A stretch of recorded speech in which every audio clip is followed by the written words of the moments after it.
أعوذ بالله من الشيطان الرجيم. بسم الله الرحمن الرحيم. ثم لآتينهم من بين أيديهم ومن خلفهم وعن أيمانهم وعن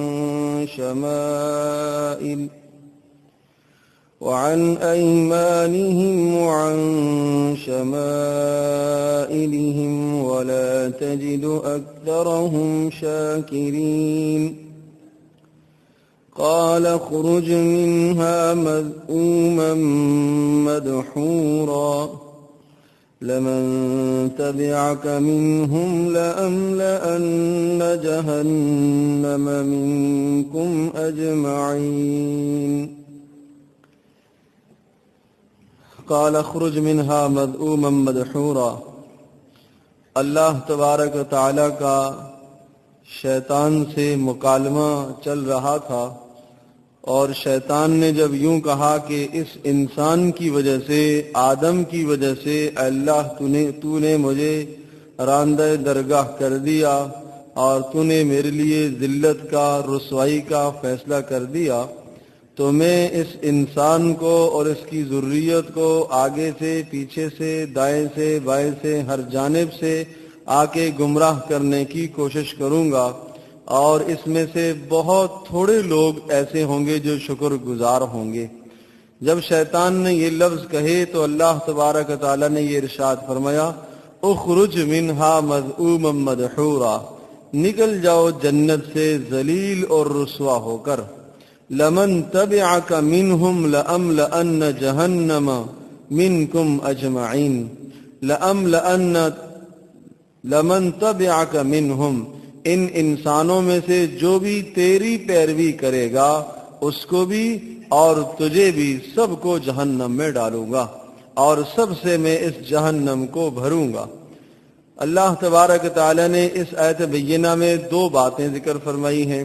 پہلی بات تو اللہ تبارک تعالی نے شیطان کو جنت سے نکالے جانے کا فیصلہ ذکر فرمایا، اخرج منہا مذءوما مدحورا، کہ اس جنت سے تو نکل جا اور ذلیل اور رسوا ہو کے نکل جا، اور تجھے ہمیشہ ہمیشہ ذلیل اور رسوا ہو کے رہنا پڑے گا۔ اور میرے عزیز دوستو اور بزرگوں، ذلت اور رسوائی، سب سے بڑی ذلت، سب سے بڑی رسوائی یہ ہوتی ہے کہ انسان کا مالک اور اللہ اس سے ناراض ہو جائے۔ دنیا سب کچھ سامان موجود ہے اور سارے اسباب اس کے موجود ہیں، لیکن اگر اللہ تبارک تعالیٰ کی معیت اور اللہ کی مدد شامل حال نہیں ہے اور اللہ تبارک تعالیٰ بندے سے ناراض ہو جائیں تو یہ سب سے بڑی ذلت ہے، یہ سب سے بڑی رسوائی ہے۔ تو اس شیطان کا انسان سے ابتدا ہی سے ایسا حسد ہوا اور ابتدا ہی سے یہ انسان کا دشمن ہوا، تو اس نے قسمیں کھا کے کہا کہ میں اسے گمراہ کروں گا، اسے ورغلاؤں گا۔ روایات میں آتا ہے کہ ایک مرتبہ حضرت موسیٰ علیہ السلام سے شیطان کی ملاقات ہوئی۔ موسیٰ علیہ السلام کے سامنے زاری کرنے لگا اور توبہ کی درخواست کرنے لگا کہ میرا جی چاہتا ہے کہ میں توبہ کر لوں اور میرا یہ عمل معاف ہو جائے، تو آپ اللہ پاک سے سفارش کر لیجئے۔ چنانچہ اللہ تبارک تعالیٰ کے یہاں موسیٰ علیہ السلام نے درخواست کی کہ یہ شیطان یوں کہہ رہا ہے، کیا اس کے لیے کوئی توبہ کی گنجائش ہے؟ تو اللہ تبارک تعالیٰ کی جانب سے یہ جواب آیا، اسے یہ کہو کہ جاؤ جا کے آدم علیہ السلام کی قبر پر سجدہ کر کے آ جاؤ۔ جو حکم اس وقت تھا وہ حکم اب بھی ہے، جا کے سجدہ کر کے آ جاؤ۔ تو اس نے یہ کہا کہ جب آدم علیہ السلام زندہ تھے تو سجدہ نہیں کیا، اب تو مر چکے ہیں، اب کیسے سجدہ کروں گا؟ چنانچہ یہ اس کی بات ایسے یوں کہہ لیجئے کہ مزاحیہ انداز، طنزیہ انداز تھا اس کا، اور موسیٰ علیہ السلام کے ساتھ اس قسم کی باتیں کر رہا تھا، ورنہ اس کا توبہ کا کوئی عزم اور کوئی ارادہ نہیں تھا۔ تو علماء نے لکھا ہے کہ آدم علیہ السلام کی توبہ کو اللہ تبارک تعالیٰ نے اس لیے قبول فرمایا کہ آدم علیہ السلام سے جیسے خطا ہوئی فوراً انہیں اپنی خطا اور غلطی پر احساس ہو گیا اور فوراً توبہ کی طرف متوجہ ہوئے اور تیسرا اللہ تبارک تعالیٰ کی رحمت سے پر امید تھے، نا امید نہیں تھے، مایوس نہیں تھے۔ مقابلے میں شیطان کی توبہ کو اللہ پاک نے قبول نہیں فرمایا، اس لیے کہ اس نے توبہ میں جلدی نہیں کی۔ دوسرا اللہ تبارک تعالیٰ کی رحمت سے وہ مایوس ہو چکا تھا، اور تیسرا اپنے گناہ پر نادم نہیں تھا، اپنے جرم پر ندامت نہیں تھی۔ تو اگر انسان جرم کر کے اپنے جرم پر نادم نہ ہو، توبہ میں جلدی نہ کرے اور اللہ تبارک تعالیٰ کی طرف رغبت نہ رکھے، تو اللہ تبارک تعالیٰ اس انسان کی توبہ کو قبول نہیں فرماتے۔ دوسرا اعلان جو اللہ نے یہاں ذکر فرمایا وہ یہ ہے، لَمَن تَبِعَكَ مِنْهُمْ لَأَمْلَأَنَّ جَهَنَّمَ مِنْكُمْ أَجْمَعِينَ، کہ جتنے بھی انسان تیری اتباع کریں گے ان سب سے اور تجھ سے میں اس جہنم کو بھروں گا۔ یہ اللہ کا فیصلہ ہے۔ میرے عزیز دوستو اور بزرگو، جب بات یہ ہے کہ اللہ پاک نے یہ تو فیصلہ فرمایا ہے کہ اس نے جہنم کو بھرنا ہے، تو اس نے جہنم کو بھرنا ہے۔ اگر ہم گناہ کرتے رہیں، نافرمانیاں کرتے رہیں، اور ہم یہ کہیں کہ اللہ پاک نے جہنم کو بھی تو بھرنا ہے، لہذا ہمارے لیے اگر جہنم مقدر ہو گئی تو اس میں ہمارا کیا قصور ہے؟ میرے عزیز دوستو اور بزرگو، قصور ہمارا ہے۔ اس لیے قصور ہے کہ اللہ تبارک تعالیٰ نے کسی انسان سے اختیار کو نہیں چھینا۔ اللہ پاک نے آپ کو اختیار دیا دونوں کام کرنے کا، خیر کے کام کرنے کا بھی اختیار ہے، گناہ کرنے کا بھی اختیار ہے۔ نیکی کی طرف ایک رغبت اختیار کرے، اس کے اسباب بھی کھلے ہوئے ہیں، موجود ہیں۔ اور اگر گناہ کے راستے کو اختیار کرتا ہے تو شیطان بھی راستے کھول کر بیٹھا ہوا ہے، واضح کر کے بیٹھا ہوا ہے۔ جس راستے کو انسان چلے گا اسی طرف اس کو کر دیا جائے گا۔ اگر نیک راستے کو لیتا ہے تو جنت مقدر بن جائے گی، اگر بد راستے کو لیتا ہے، گناہ والے راستے کو لیتا ہے تو پھر جہنم مقدر بن جائے گی۔ آدمی یہ کبھی نہ سوچے کہ اللہ پاک نے جہنم کو بھرنا ہے لہذا میں محنت نہ کروں، میں کوشش نہ کروں، میں اعمال نہ کروں۔ نبی پاک صلی اللہ علیہ وسلم سے لوگوں نے یہ بھی پوچھا، اے اللہ کے رسول، جب یہ فیصلہ ہو چکا ہے اور جنت کا فیصلہ بھی ہو گیا، جہنم کا فیصلہ بھی ہو گیا، لکھ دیا گیا انسانوں کے متعلق، تو پھر کیا ہم اعمال نہ کریں؟ تو آپ علیہ السلام نے ارشاد فرمایا، نہیں، آپ اعمال کرتے رہو، آپ کو اعمال کا اللہ پاک نے مکلف بنایا ہے۔ آپ نماز پڑھتے رہو، آپ اللہ پاک کا ذکر کرتے رہو، آپ گناہوں سے بچتے رہو۔ جو آدمی جس طرح کا عمل کرے گا اس کے لیے وہی راستے کشادہ کر دیے جائیں گے۔ نیک عمل کرے گا، نیک راستے کھول دیے جائیں گے۔ گناہ کا عمل کرے گا، گناہ کے راستے شیطان سامنے لے کے آ جائے گا۔ تو اللہ پاک نے ارشاد فرمایا کہ ہم اس جہنم کو ضرور بھریں گے۔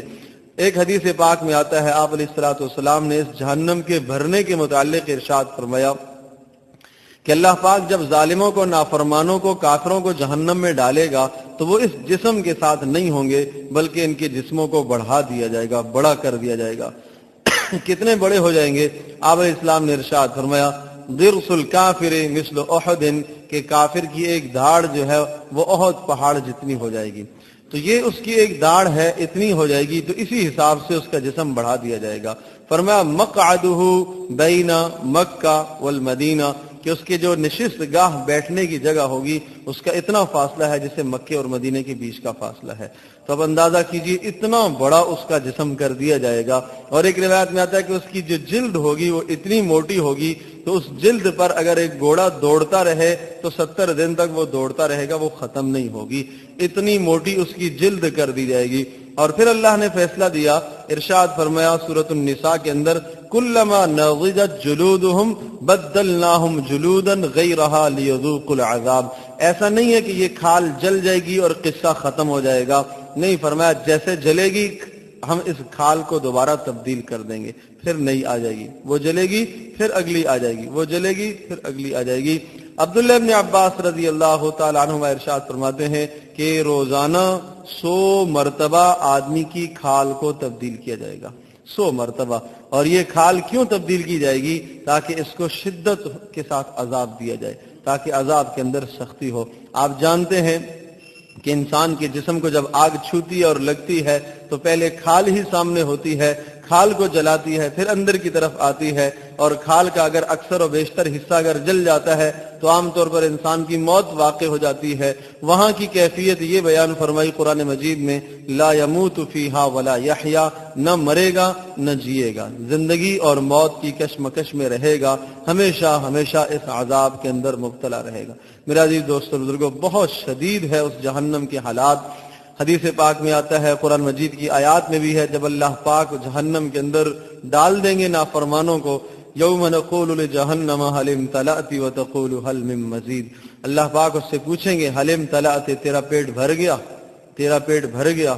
وہ کہیں گی حل من مزید، حل من مزید، اور ہیں تو اور لے آؤ، اور ہیں تو اور لے آؤ۔ اس کا پیٹ نہیں بھرے گا، انسانوں سے نہیں بھرے گا۔ اور پھر اللہ تبارک و تعالی، آپ علیہ السلام نے ارشاد فرمایا، اپنی قدرت کے مطابق، اپنی قدرت کا قدم اور پاؤں جیسے اللہ کی شان کے مطابق ہے، ہمارے پاؤں کی طرح اللہ کا پاؤں نہیں ہے، بس پاؤں کا تذکرہ ہے، کیسے ہے اللہ ہی جانتا ہے۔ فرمایا اللہ پاک وہ قدم اس جہنم پر رکھیں گے تو وہ کہے گی قط تو بس بس، اب مزید ضرورت نہیں ہے۔ تو میرا عزیز دوستو بزرگوں، یہ جہنم کے حالات حضرت صلی اللہ علیہ وسلم نے اپنی امت کو سنائے، بتائے، اپنے اہل خانہ کو، گھر والوں کو بتائے، اور رات کو اٹھ کے کبھی کبھی آپ علیہ الصلوۃ والسلام یہ آیت پڑھا کرتے تھے، یا ایھا الذین آمنوا قوا انفسکم واہلیکم نارا، اہل ایمان اٹھ جاؤ اور اپنے آپ کو، اپنے گھر والوں کو جہنم کی آگ سے بچا لو۔ کبھی کبھی یوں کہتے تھے، یا فاطمہ انقذی نفسک من النار، اے فاطمہ اپنے آپ کو دوزخ کی عذاب سے بچا لے۔ کبھی کبھی اپنی فلاں زوجہ کو پکارا، فلاں کو پکارا، ہر ایک کو علیحدہ علیحدہ پکار کے اس طرح سے جہنم کا خوف دلایا کرتے تھے۔ میرا عزیز دوستو بزرگوں، ہم سب کی ضرورت ہے اس جہنم سے ہم بچ جائیں، اس اللہ کے عذاب سے ہم بچ جائیں۔ اور حدیث پاک میں آتا ہے، جو آدمی روزانہ 3 مرتبہ اللہ پاک سے یہ مانگتا ہے، یا اللہ مجھے اس جہنم سے بچا لے، یا اللہ اس جہنم سے مجھے بچا لے، یا اللہ اس جہنم سے مجھے بچا لے، اللہ پاک، نبی پاک صلی اللہ علیہ وسلم نے ارشاد فرمایا، جہنم یہ کہتی ہے کہ یا اللہ اب تو اس کو مجھ سے بچا ہی لے، یہ بیچارہ بہت ڈر رہا ہے۔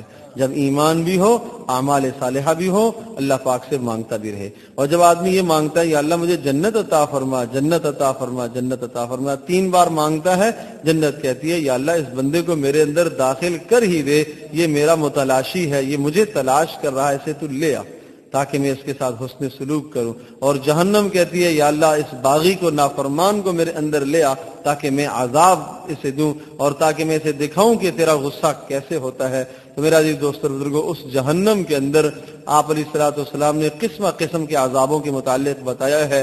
تو میرا عزیز دوستو بزرگوں، ہم سب کی ضرورت ہے کہ ہم اس جہنم سے بچ جائیں۔ قرآن مقدس میں ارشاد فرمایا، فمن زحزح عن النار وادخل الجنۃ فقد فاز، جو آدمی جہنم سے بچ گیا اور جنت میں چلا گیا، فقد فاز، یہ ہے بڑا کامیاب، یہ ہے بڑا کامیاب۔ تو آئیے اس کامیابی کو ہم حاصل کریں، یہی کامیابی اصل کامیابی ہے۔ اپنے آپ کو بھی اس کامیابی کے ساتھ وابستہ رکھیے، اپنی اولادوں کو، اپنی نسلوں کو۔ اللہ تبارک و تعالی ہم سب کے لیے عمل کرنا آسان فرمائے۔